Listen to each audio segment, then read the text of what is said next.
kemanusiaan. Sekali lagi dengan tegas saya mohon dengan Bapak dengan sangat demi kawan-kawan kami, jangan sampai terjadi dapat korban lagi. Di era Orde Baru, siapapun yang melawan pemerintah akan disingkirkan. Tidak hanya aktivis, seniman yang vokal juga menjadi sasaran. Tapi, pencekalan yang dilakukan oleh pemerintah kala itu justru membuat seniman di grup teater Koma semakin kuat. Hingga kini, Koma sudah menginjak usia 35 tahun. Bagaimana teater Koma bisa bertahan untuk tidak sampai titik? Simak laporan reporter Tempo TV, Reski Reza Pratama.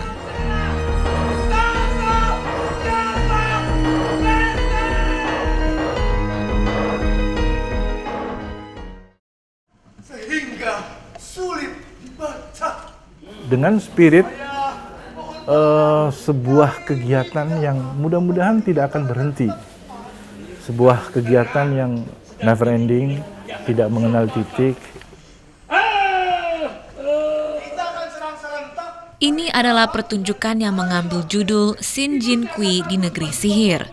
Cerita dari negeri Tiongkok ini dibawakan sebagai penanda 35 tahun teater Koma berkarya.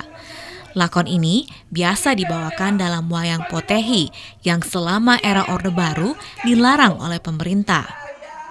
Ini bukan kali pertama teater Koma membawakan karya-karya yang kontroversial.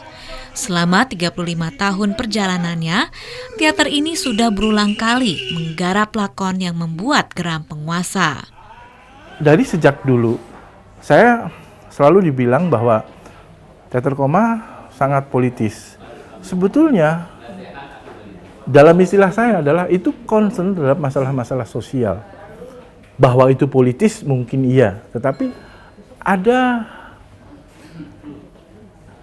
peristiwa yang mengganggu nurani saya paling tidak, bahwa pada akhirnya itu mengganggu nurani kita semua yang menonton, itu alhamdulillah.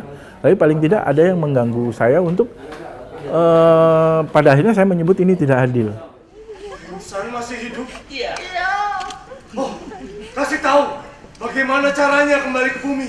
Mengkritisi kondisi sosial politik yang sedang terjadi di tanah air sudah menjadi identitas teater Koma. Tak heran jika pada pemerintahan Orde Baru, kehadiran teater Koma dianggap sebagai ancaman untuk pemerintah. Saya mencoba untuk, pada waktu itu istilah saya, untuk menggelitik, tidak memukul, gitu. Sedikit mencubit kadang-kadang. Tapi di zaman Orde Baru, hal yang sedemikian saja rupanya sudah dianggap sebagai sesuatu yang membahayakan.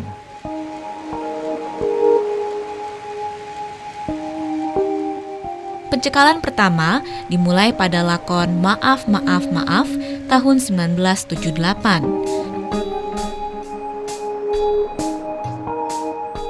Ancaman bom datang pada lakon Opera Kecoa tahun 1985.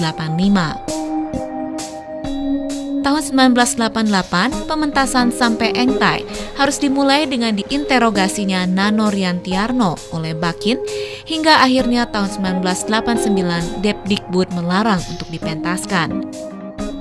Kondisi seperti ini masih terjadi sampai tahun 2000 ketika gedung teater Tanah Air diancam akan diledakkan jika lakon opera primadona dipentaskan.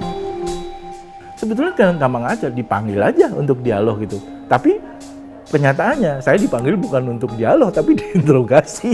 Artinya selalu ditanyakan siapa backingmu, dari mana biayamu, terus untuk tujuan politik apa, selalu begitu. Yang paling sensitif, yang paling rapuh dan senggol bacok itu politik. Politik itu kalau disinggung tuh paling sensitif, ya kan? Apalagi dia memiliki kekuasaan, ya kan? Nah itulah yang akhirnya dialami oleh Koma ketika dia Opera Kecoa dan yang lain-lain dilarang. Artinya keleleran.